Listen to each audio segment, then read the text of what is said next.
Gancho inicial, 00-15. Lo que estás a punto de escuchar no es ficción, no es una leyenda urbana, no es una historia inventada para asustar niños. Esto realmente sucedió y lo que descubrieron las autoridades en aquella casa abandonada sigue siendo uno de los casos más perturbadores jamás documentados. Te advierto desde ahora. Si decides continuar escuchando, esta historia quedará grabada en tu mente para siempre. No digas que no te lo advertí. Introducción y contexto 015-130. Año 1974. Un pequeño pueblo en el norte de Italia llamado Cortenova. Apenas 3.000 habitantes. El tipo de lugar donde todos se conocen, donde nunca pasa nada extraordinario, donde las puertas se dejan abiertas y los niños juegan en las calles hasta que oscurece. Era el paraíso perfecto. O eso creían todos. Porque durante décadas algo oscuro se escondía detrás de las paredes de una antigua villa en las afueras del pueblo. Y cuando finalmente salió a la luz, nadie volvió a dormir tranquilo. Antes de continuar, si este tipo de contenido te interesa, te invito a que te suscribas al canal y actives la campanita de notificaciones. Subo historias reales de terror cada semana y créeme, no querrás perderte lo que viene. Dale like a este video si ya sientes que la tensión está aumentando. Y si conoces a alguien valiente que disfrute de estas historias, compártele este video. Ahora sí, continuemos. Brands Desarrollo Parte 1. El descubrimiento 1:30. 5 Silkrus. Todo comenzó un martes por la tarde de septiembre. Dos trabajadores municipales, Giovanni Rossi y Marco Bellini, habían sido enviados a inspeccionar una vieja villa que llevaba abandonada más de 20 años. La estructura se estaba deteriorando y representaba un peligro para los niños del pueblo que a veces se acercaban a explorar. Era una tarea rutinaria. Entrar, tomar fotografías, evaluar daños, presentar un reporte, nada complicado, nada peligroso. La villa había pertenecido a la familia Marchetti, una familia adinerada que desapareció misteriosamente en 1953. Según los registros oficiales, simplemente se mudaron. Dejaron todo atrás: muebles, ropa, documentos personales, como si hubieran evaporado en el aire. Los lugareños tenían sus teorías, claro. Algunos decían que huyeron de deudas, otros susurraban sobre escándalos familiares. Pero nadie sabía realmente qué había pasado. Giovanni y Marco forzaron la cerradura oxidada de la puerta principal. El olor que los golpeó fue lo primero. No era simplemente el olor de una casa vieja y abandonada, era algo más, algo orgánico, algo podrido. Marco quiso retroceder inmediatamente, pero Giovanni insistió en que debían hacer su trabajo. Necesitaban ese reporte para el final del día. Entraron con linternas porque la electricidad había sido cortada décadas atrás. La luz del sol apenas penetraba por las ventanas cubiertas de polvo y telarañas. El silencio era absoluto. Ese tipo de silencio que pesa, que presiona contra tus oídos, que hace que escuches tu propio latido del corazón. Comenzaron por la planta baja. La sala de estar estaba congelada en el tiempo, vasos sobre la mesa, un periódico de 1953 abierto en el sofá, zapatos junto a la puerta, como si los habitantes simplemente se hubieran desvanecido en medio de una tarde normal. Subieron las escaleras. Cada escalón crujía bajo su peso. En el segundo piso había 4 habitaciones. Las primeras 3 no mostraban nada fuera de lo común. Camas sin hacer, armarios llenos de ropa antigua, juguetes de niños cubiertos de polvo. Pero la cuarta puerta estaba cerrada con llave, y esa cerradura no estaba oxidada como las demás. Alguien la había aceitado recientemente. Giovanni sintió un escalofrío. Marco quería irse, pero la curiosidad es una fuerza poderosa. Giovanni forzó la cerradura. La puerta se abrió con un chirrido que resonó por toda la casa vacía, y lo que vieron dentro cambió todo. Cambió el pueblo entero, cambió la historia de ese lugar para siempre. Desarrollo parte 2. Lo que encontraron, 500, 9:30. La habitación no tenía ventanas. Las paredes estaban cubiertas por completo de periódicos viejos pegados unos sobre otros. Pero no eran periódicos normales. Cada uno tenía círculos rojos alrededor de ciertos artículos sobre desapariciones de personas en toda la región durante los años 40 y 50. Nombres, fechas, fotografías. Algunos de esos recortes eran de personas que supuestamente se habían mudado a otras ciudades, personas que nadie volvió a ver. En el centro de la habitación había una mesa de madera, y sobre esa mesa había 13 cajas de metal. Giovanni se acercó temblando. Abrió la primera caja. Dentro había un diario, páginas y páginas escritas con letra pequeña y temblorosa. Comenzó a leer, y lo que leyó lo hizo caer de rodillas. El diario pertenecía a Alessandro Marchetti, el padre de la familia, y lo que había escrito era la confesión más perturbadora que las autoridades jamás habían visto. Alessandro describía con detalles escalofriantes cómo había desarrollado una obsesión con la inmortalidad. Había estudiado textos antiguos, había experimentado con rituales oscuros, había llegado a la conclusión de que la única forma de vivir para siempre era consumir la esencia vital de otras personas. Pero no de cualquier manera. Según sus anotaciones, había desarrollado un método específico, un proceso que debía seguirse con exactitud, y para perfeccionar ese proceso necesitaba experimentar, necesitaba sujetos, muchos sujetos. Las otras 12 cajas contenían más diarios. Cada uno documentaba un experimento diferente. Cada uno describía a una víctima diferente, nombres que coincidían exactamente con los recortes de periódico en las paredes. Personas que habían desaparecido misteriosamente. Personas que Alessandro había atraído a su villa bajo diferentes pretextos. Personas que nunca volvieron a salir. Los detalles eran tan gráficos, tan precisos, tan fríos en su descripción, que Marco vomitó en una esquina de la habitación. Giovanni no podía dejar de leer. Era como si una fuerza invisible lo obligara a continuar, página tras página de horror meticulosamente documentado. Si esto te está impactando tanto como me impactó a mí cuando investigué este caso, dale like al video. Y si crees que alguien más debería conocer esta historia real, compártela, porque lo que viene a continuación es aún más perturbador.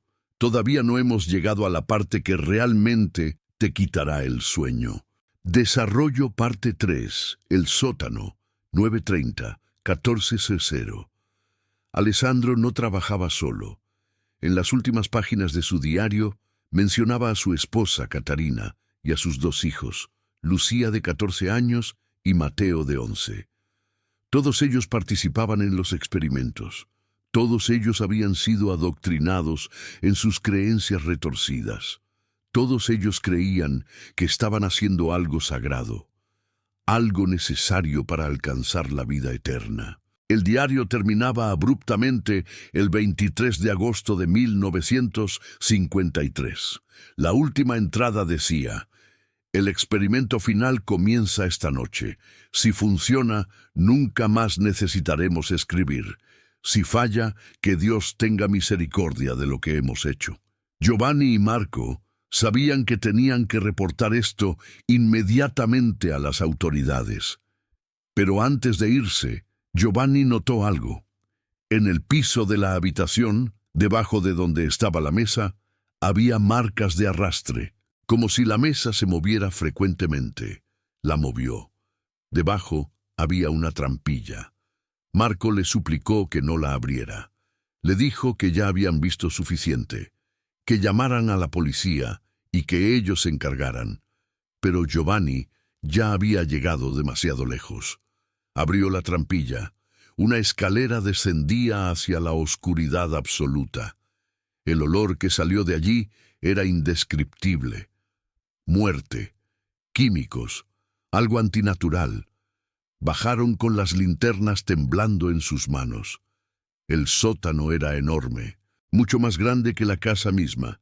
Había sido excavado hacia los lados, creando una red de túneles y habitaciones subterráneas.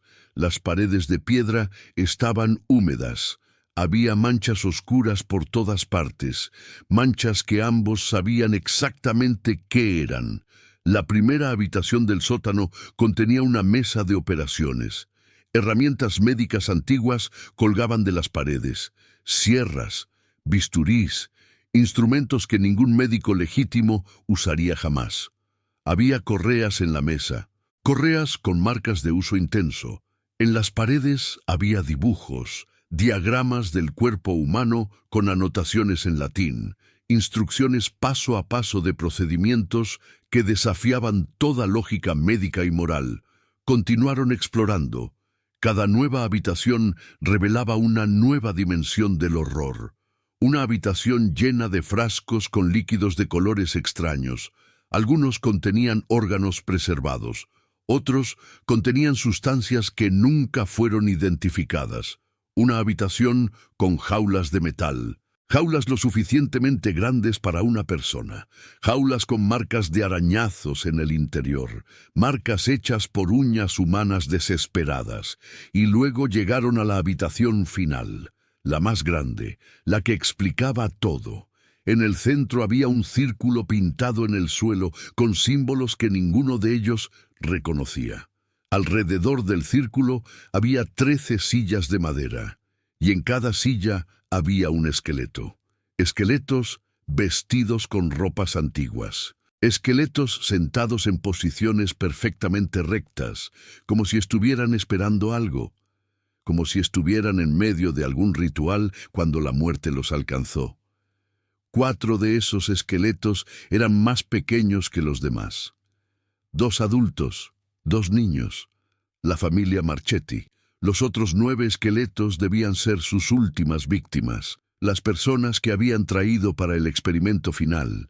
El ritual que Alessandro creía les daría la inmortalidad.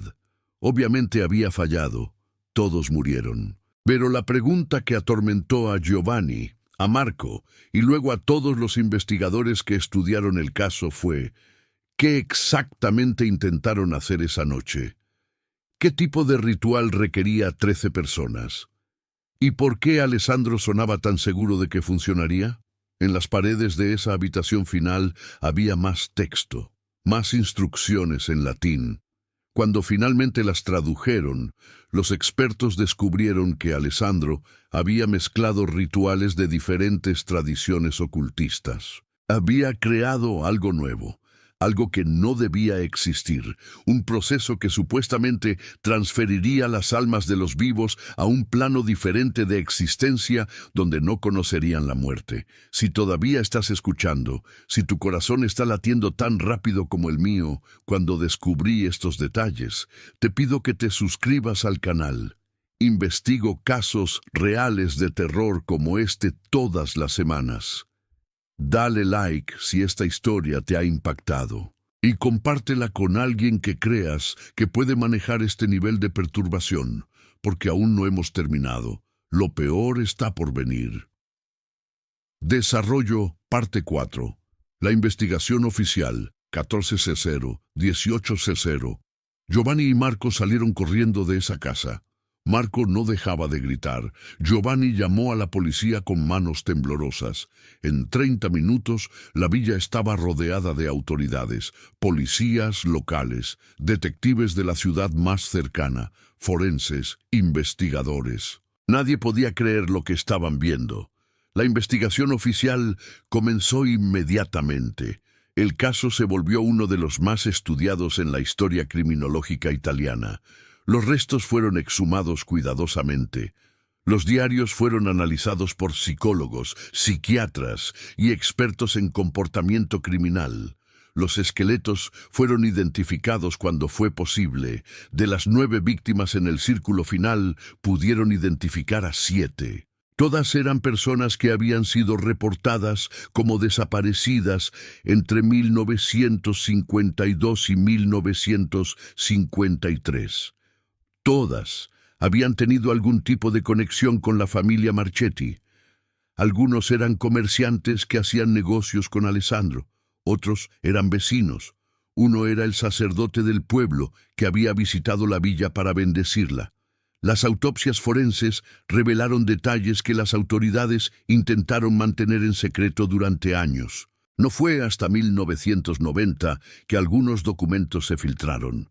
Los esqueletos mostraban signos de trauma extremo antes de la muerte, huesos rotos que nunca sanaron, marcas de instrumentos quirúrgicos, evidencia de que habían sido mantenidos vivos durante los procedimientos, durante días, tal vez semanas. Pero lo más perturbador era el estado de los esqueletos en el círculo. Los forenses no podían explicar por qué todos murieron exactamente al mismo tiempo. No había signos de veneno, no había signos de asfixia, no había signos de trauma físico que explicara una muerte simultánea. Era como si sus corazones simplemente se hubieran detenido, todos a la vez, en el momento exacto. Uno de los detectives asignados al caso, un hombre llamado Roberto Conti, se obsesionó con encontrar respuestas. Pasó años estudiando los diarios. Consultó con expertos en ocultismo, visitó bibliotecas en toda Europa buscando los textos que Alessandro había mencionado. Y lo que descubrió lo aterrorizó. Alessandro no había inventado nada nuevo, había redescubierto algo antiguo, algo que civilizaciones anteriores habían intentado y luego prohibido. Un ritual tan peligroso que todas las referencias a él habían sido destruidas intencionalmente. Todas excepto fragmentos escondidos en textos oscuros que nadie debía leer. Según las investigaciones de Roberto, el ritual que Alessandro intentó realizar no solo era peligroso para los participantes, era peligroso para cualquiera en las cercanías. La teoría era que si el ritual se completaba incorrectamente, podía abrir algo, una puerta, una conexión con algo que existía más allá de nuestra comprensión. Y esa puerta podía no cerrarse nunca. Roberto comenzó a experimentar cosas extrañas, pesadillas intensas donde veía a Alessandro hablándole en latín, objetos que se movían en su oficina cuando no había nadie más presente, voces que escuchaba cuando trabajaba tarde en la noche. Sus colegas notaron el cambio. Se volvió paranoico, obsesivo, dejó de dormir. En 1978, 4 años después del descubrimiento, Roberto Conti fue encontrado muerto en su apartamento. Aparente suicidio. Pero había algo que no encajaba. En su escritorio había una nota.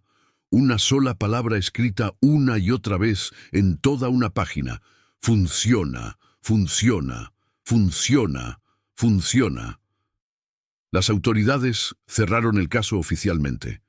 Declararon que Alessandro Marchetti había sido un asesino serial con delirios de grandeza, que sus creencias en lo oculto eran simplemente la racionalización de un psicópata, que no había nada sobrenatural en lo que había ocurrido, solo locura humana.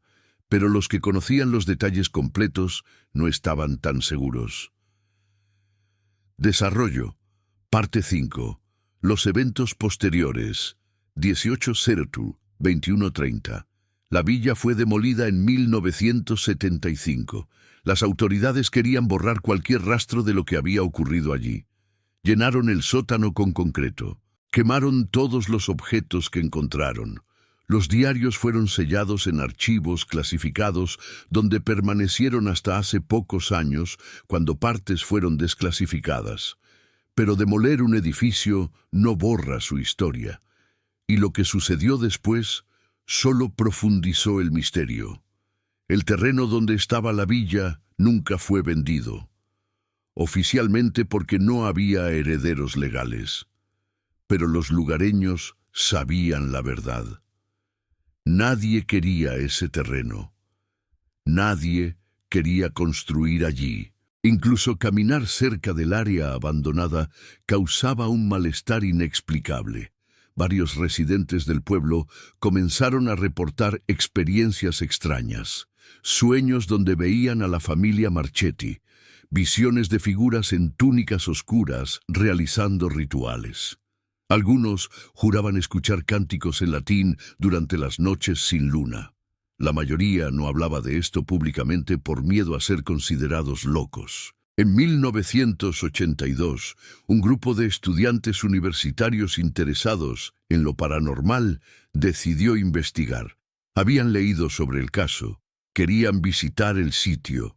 Acamparon durante una noche en el terreno donde había estado la villa. 3 de ellos regresaron. El cuarto, un joven llamado Stefano, fue encontrado 3 días después caminando por la carretera en estado de shock. No podía hablar. No reconocía a nadie. Fue internado en una institución psiquiátrica donde permanece hasta el día de hoy. Nunca recuperó su cordura. Nunca explicó qué vio esa noche. Los investigadores paranormales comenzaron a mostrar interés en el caso. Varios equipos visitaron el área con detectores electromagnéticos y otro equipo. Las lecturas que obtuvieron fueron anómalas. Algunos reportaron grabaciones de voz que contenían susurros en italiano antiguo. Otros captaron fotografías con figuras que no deberían estar allí. Un investigador en particular, una mujer llamada Elena Russo, se dedicó a entrevistar a todos los que habían tenido experiencias relacionadas con la villa. Compiló cientos de testimonios. Patrones comenzaron a emerger. Las personas que habían estado más cerca del sitio reportaban las experiencias más intensas. Aquellos que habían tocado objetos de la villa original tenían pesadillas recurrentes. Y todos, absolutamente todos, describían la misma sensación.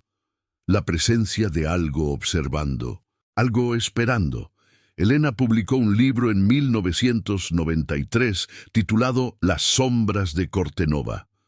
Fue un éxito moderado en círculos académicos interesados en criminología y fenómenos paranormales.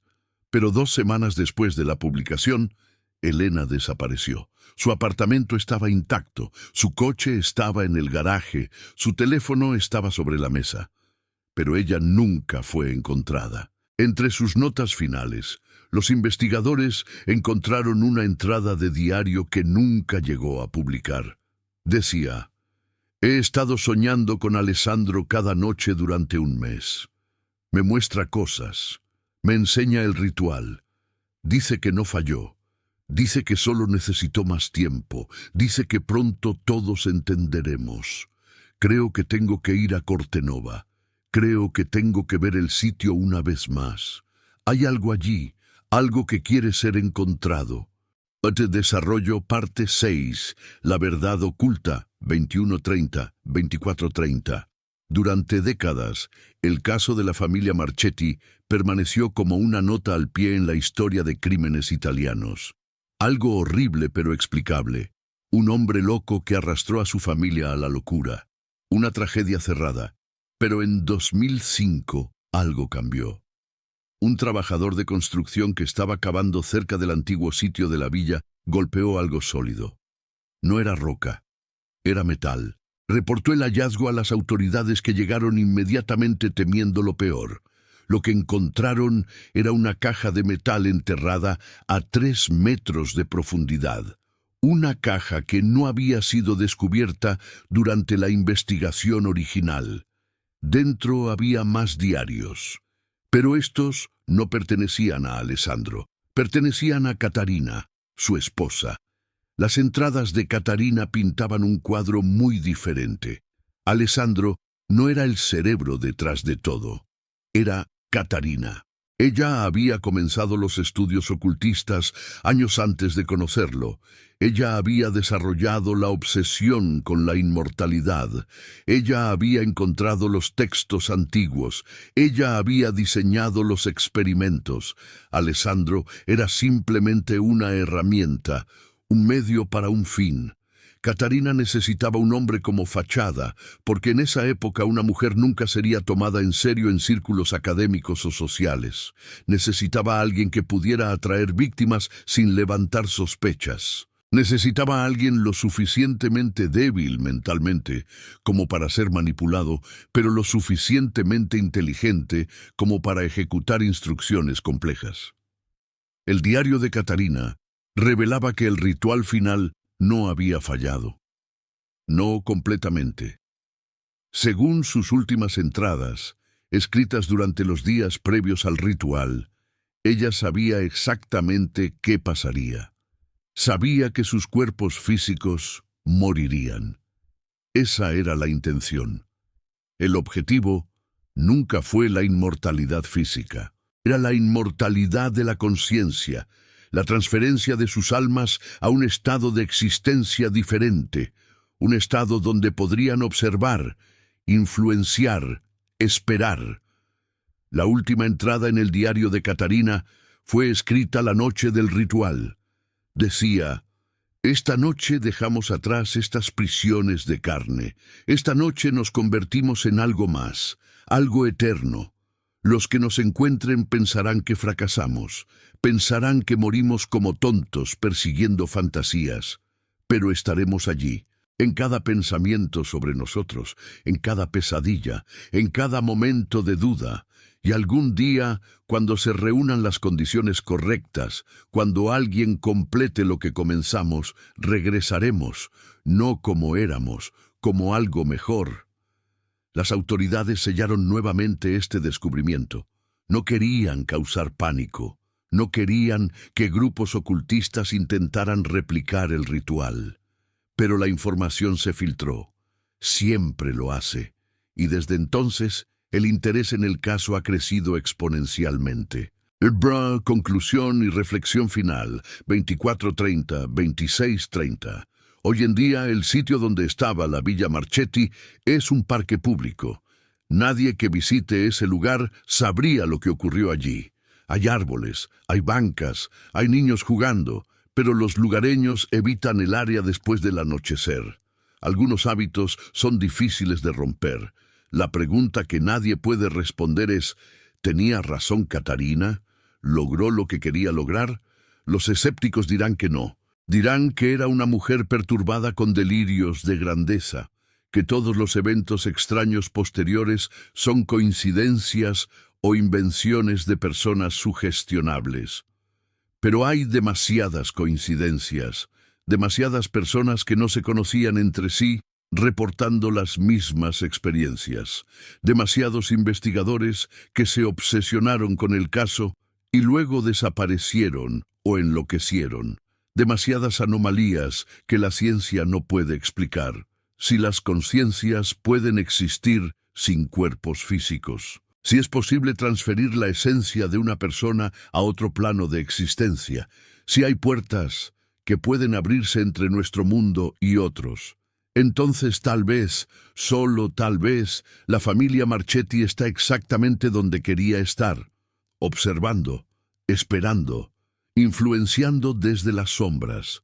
Y si eso es cierto, entonces cada persona que conoce su historia, cada persona que habla de ellos, cada persona que piensa en lo que hicieron, está dándoles exactamente lo que querían. Atención, energía, conexión con nuestro mundo. Tal vez, por eso tantas personas que investigan este caso experimentan consecuencias. No porque el lugar esté maldito, sino porque al enfocarse en la familia Marchetti, al estudiar sus rituales, al intentar comprender su locura, están involuntariamente fortaleciendo cualquier conexión que ellos establecieron. Es una idea aterradora. La idea de que hay cosas que es mejor no saber. Preguntas que es mejor no hacer. misterios que deberían permanecer sin resolver. El cierre y llamado a la acción final, 26:30-27:15. Esta es una de las historias más perturbadoras que he investigado. Y créeme, he investigado muchas. Si llegaste hasta aquí, si escuchaste toda esta historia, entonces tienes el mismo tipo de curiosidad que tuvo Alessandro, que tuvo Catarina, que tuvieron todos los que se obsesionaron con este caso. Esa curiosidad es peligrosa, pero también es humana. Si esta historia te impactó, si te hizo pensar, si te quitó el sueño aunque sea un poco, entonces has hecho exactamente lo que Catarina predijo. Le has dado atención a su legado. Has mantenido viva su memoria. Y tal vez, solo tal vez, eso es exactamente lo que ellos querían desde el principio. Antes de irte, te pido 3 cosas. Primero, suscríbete a este canal si aún no lo has hecho. Segundo, dale like a este video para que más personas puedan conocer esta historia real que las autoridades intentaron ocultar durante décadas. Y tercero, compártelo con alguien que creas que puede manejar este nivel de perturbación. Nos vemos en el próximo video, si te atreves a regresar. Hasta entonces recuerda, no todas las historias tienen un final feliz. Y algunas historias nunca realmente terminan.